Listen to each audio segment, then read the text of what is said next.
पारसरी लघु सिद्धांत की 9 नंबर श्लोक में ये कहा गया कि अष्टम स्थान भाग्य स्थान का व्यय स्थान है, इसलिए अष्टमेश शुभ फल नहीं देने वाले होते हैं। परंतु यदि अष्टमेश लग्नेश भी हो जाए तो शुभ फल उत्पन्न करता है। यदि तृतीय रंध्रेश नहीं होता तो द्वादश भी नहीं होगा, है ना।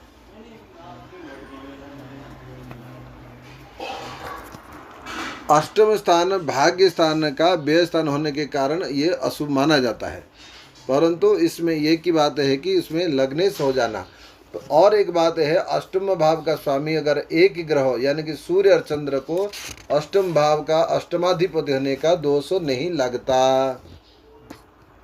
ठीक है। अब हमने जो कहा है व्यय भाग्य का व्यय भाव का स्वामी होने के कारण था कि ये यदि भाग्य भाव का व्यय स्थान अष्टम स्थान होने से अशुभ है, तो एक प्रश्न उठता है, धन स्थान का व्यय स्थान लग्न है तो वो भी तो अशुभ होना चाहिए, फिर लग्न को शुभ क्यों कहा गया? समझ रहे ना। इसीलिए पुराण में, महाभारत में इत्यादि इत्यादि हमारे सभी वेद में कहीं जगह पर, हर जगह पर मिलेगा आपको कि व्यक्ति भाग्यवान ही सब कुछ हो, ये भी नहीं है, उसका प्रारब्ध भी है। ठीक है ना। भाग्यवान होते हुए भी प्रारब्ध का व्यक्ति के फल भोगता है। जैसे कि पंच पांडव ने पहले राजा बने, राजवंश में जन्म लिए थे, प्रारब्ध हुआ, उदय हुआ, वन में जाना पड़ा, फिर प्रारब्ध कटा, फिर वो आए राज सिंहासन प्राप्त किए तो सारे वंश चले गए, फिर उनको त्याग करना पड़ा। तो ये भाग्य ही सब कुछ साथ दे, ये नहीं। अगर आपका साथ में भाग्य है, अगर प्रारब्ध उदय हो रहा है, उस समय भाग्य भी कुछ नहीं कर सकता। ठीक है ना। अब प्रश्न उठता है कि लग्न धन भाव का व्यय स्थान है तो ये अशुभ होना चाहिए। नहीं, व्यक्ति का धन बहुत बड़ा नहीं है, धनवान तो वो थे, जंगल में जाना पड़ा। ठीक है ना। लेकिन धन का व्यय हो कर दिए, धन को त्याग किए, वो जिंदा रह गए।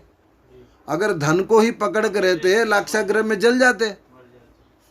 तो इसीलिए धन का व्यय करना कोई अशुभ नहीं है, समझ रहे हो ना। लेकिन भाग्य का व्यय हो जाए तो ये जरूर अशुभ है, व्यक्ति के भाग्य का ही नहीं रहेगा बिल्कुल, तो फिर कुछ नहीं है। और भाग्यवंत भी हो जाए, भाग्यवान भी हो जाए, लेकिन उसका प्रारब्ध अगर उस समय उदय हो जाए तो भी उसको भोगना ही पड़ेगा प्रारब्ध पहले। ठीक है। तो यहाँ हम अभी सभी भाव को विचार करेंगे कि ये पहला भाव शुभ क्यों है, 3, 6, 11 का अशुभ क्यों है, त्रिकोण शुभ क्यों है। इस एक एक भाव का विचार करो। सबसे पहले लग्न। लग्न किस भाव का व्यय स्थान है? धन स्थान का। तो शरीर की रक्षा करने के लिए धन का व्यय करना तो अच्छा हुआ, इसलिए लग्न अच्छा है। समझ में आ गया। अब दूसरा स्थान धन स्थान, ये किसका व्यय स्थान है? तृतीय, सहज पराक्रम और तथा आयु, इसका व्याधिपसी होने के कारण में द्वितीय आयु का व्यय करने के कारण में ये मारक कहलाया।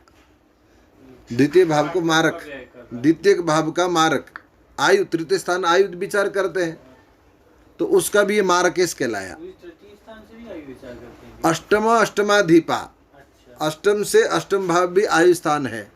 तो अष्टम से अष्टम स्थान जो होता है तीसरा स्थान, तो तीसरा स्थान का व्यय स्थान होने के कारण वो उसको मार्केश कहा गया।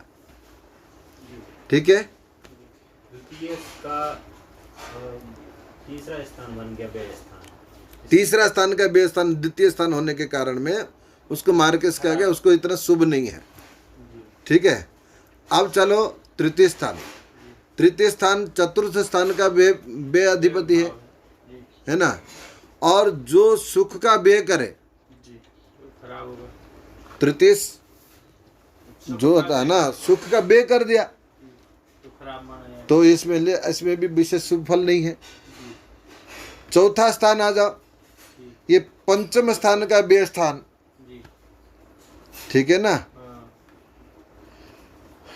यदि शुभ होकर विद्या का नाशक कारक हुआ तो भी अनुचित है। ठीक है ना, पापी होकर अगर विद्या का नाश कर दिया तो पापी होकर और विद्या का नाश कर दिया तो ये उचित है।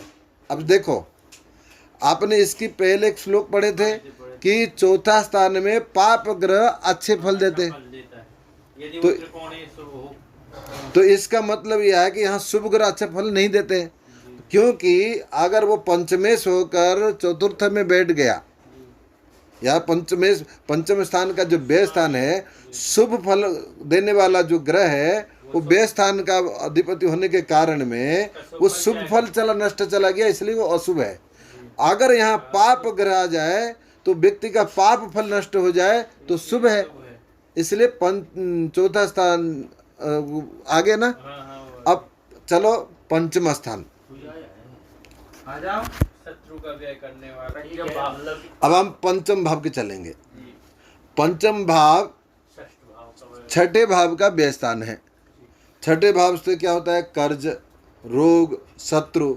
जिसका कर्ज, रोग, शत्रु ये सब नाश कर दे वह व्यक्ति अच्छा है, तो इसलिए पंचम स्थान को विशेष अच्छा कहा गया। ठीक है ना, विशेष अच्छा त्रिकोण में आ जाता है। अब हम चलेंगे छठा भाव। छठा भाव जो है सप्तम स्थान का व्यय स्थान है, स्त्री स्थान का व्यय स्थान है। वो स्त्री, एक बात बता दूं, इसमें देख लो, सुन लो। सप्तम स्थान स्त्री स्थान है, व्याधि पसी अगर इसका षष्ठे से उस स्त्री का व्यय कर देना शुभ है क्या? हमने क्या बोला? अशुभ है, क्योंकि ज्योतिष, बार बार मैं बोल रहा हूं, सिर्फ गृहस्थ व्यक्ति के लिए है, सन्यासी के लिए ज्योतिष है ही नहीं। जिस व्यक्ति को सुख का, मैं बोले ना, सुख का या स्त्री का या लाभ हानि का कोई चिंता ही ना हो, उसको ज्योतिष आवश्यक नहीं। तो गृहस्थी के लिए, तो गृहस्थी के लिए जो व्यक्ति को स्त्री का हानि कर दे वो शुभ थोड़ी ना है, हैं? लेकिन कभी इस बात में देखा जाए, कभी कभी महात्मा बड़े वेदांती दर्शन वाले के वो अच्छा है, लेकिन वो वेदांती दर्शन में ज्योतिष की दृष्टि में नहीं है। ठीक है ना, तो इसीलिए छठा स्थान अशुभ है। अब आप लोग सातवां स्थान, सातवां स्थान क्या होता है? आठवां स्थान का व्यय स्थान, यानी कि आठवां स्थान होता है आयु। आयु का व्यय करने वो अच्छा नहीं है, इसलिए सातवें स्थान को मारक स्थान कहा गया। एक द्वितीय स्थान को मारक कहा गया था, तृतीय स्थान आयु स्थान है, उसका व्यय होने के कारण एक जो है अष्टम स्थान का व्यय स्थान होने के कारण में सप्तम स्थान को मारक स्थान कहा गया। और एक बात और देख लो, एक बात देख लो, द्वितीय स्थान क्या है? धन, और सप्तम स्थान क्या है? स्त्री। और एक स्त्री के लिए पुरुष भी है और पुरुष के लिए स्त्री भी है। अब एक दो अक्षर है इसमें, एक है कंचन, इधर एक कामिनी, ये दोनों वास्तव में बारकेसी ही है। धन के लिए दौड़ो, दिन रात धन के लिए दौड़ो, और पत्नी के लिए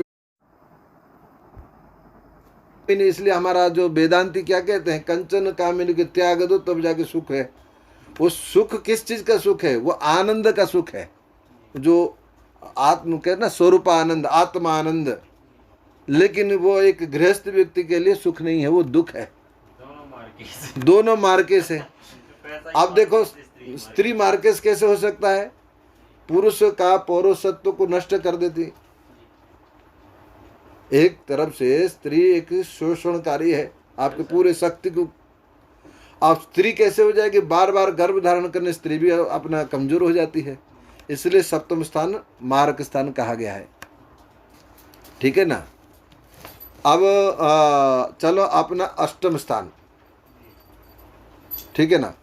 अष्टम स्थान नवम स्थान का व्यय स्थान है, यानी कि भाग्य का, हमने बोला ना भाग्य का जो व्यय कर दे वो बहुत ही अशुभ है।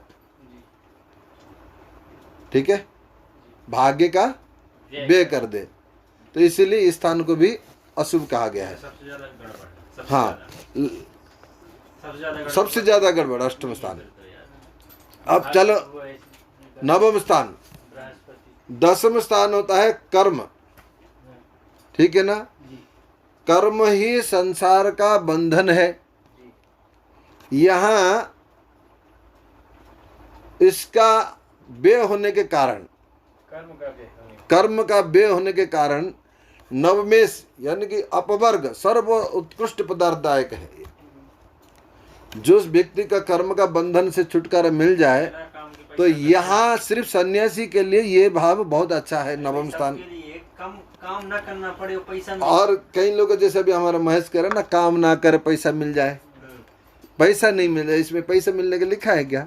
पैसा नहीं है इसमें। कर्म के भाग्य, हाँ, बिना कर्म से भाग्यवान हो जाए, जैसे वो राहुल गांधी है। ठीक है ना। बड़े घर में जन्म लेना, बिना कुछ करके सब कुछ मिल जाता है, लेकिन वो बंधन का कारण है। जो बंधन से मुक्ति कर दे वो भाग्य स्थान। इसलिए भाग्य स्थान को धर्म स्थान कहा गया। भाग्य स्थान को धर्म स्थान क्यों कहा गया? वो कर्म का व्यय होने के कारण में उसको धर्म स्थान कहा गया। वो आपका कर्म से मुक्ति करा के धर्म के मार्ग, स्वर्ग की सुख के मार्ग की ओर ले जाएगा। धर्म अच्छा होगा, जिसका धर्म जिसका अच्छा हो जाएगा उसका भाग्य अच्छा है। इसलिए धर्म बहुत जरूरी करना है।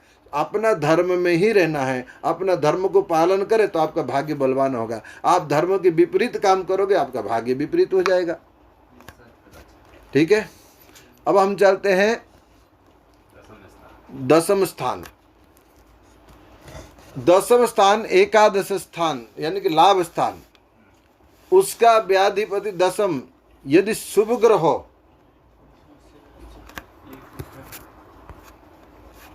एकादश स्थान जो होता है इसमें ये 3, 6, 11 में त्रिषणाय में आता है। ठीक है। और उसका व्याधिपति दशमेश यदि शुभ ग्रह हो तो वही बात आ गई जो पंचम भाव के होता है। अशुभ हो तो अच्छा, जो शुभ ग्रह अगर हो जाए तो शुभ ग्रह दसम भाव में अच्छा फल नहीं देते ना। तो इसका क्यों नहीं देते? वो लाभ का जो शुभ, जो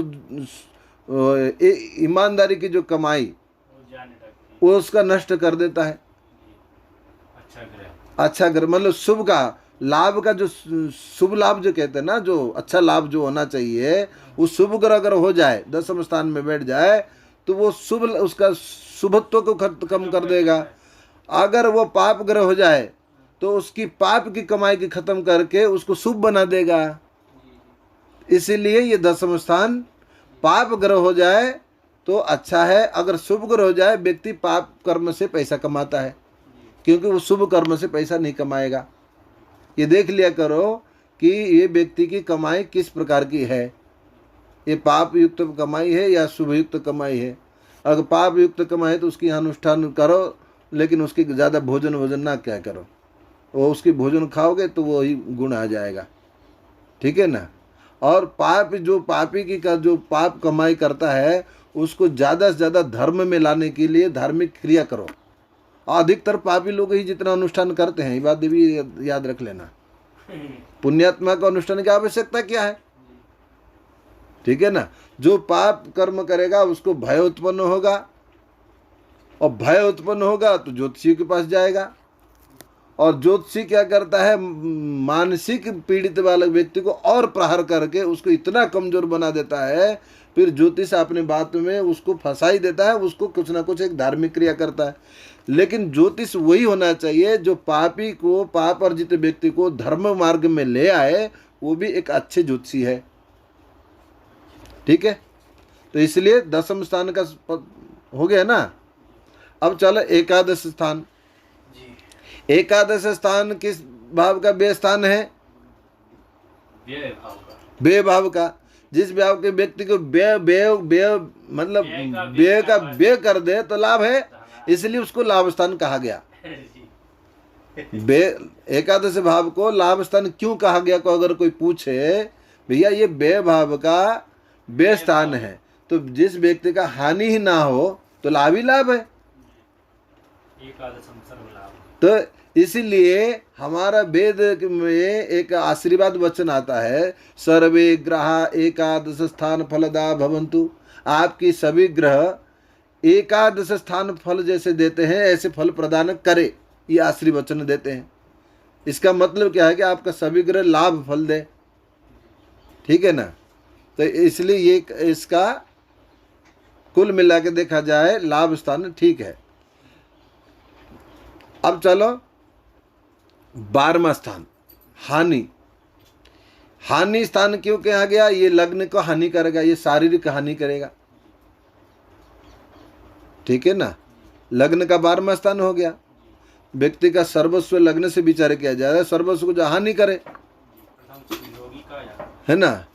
इस प्रकार से विवेक से स्पष्ट सिद्ध हो गया कि 1 5 9 का स्वामी शुभ कारक है, त्रिषडा यानी कि 3 6 11 स्वामी पाप कारक है, और 4 7 10 स्वामी शुभ ग्रह हो अशुभ है और अशुभ कारक है, और पाप ग्रह हो तो शुभ कारक है, और 2 12 8 8 ये क्या है?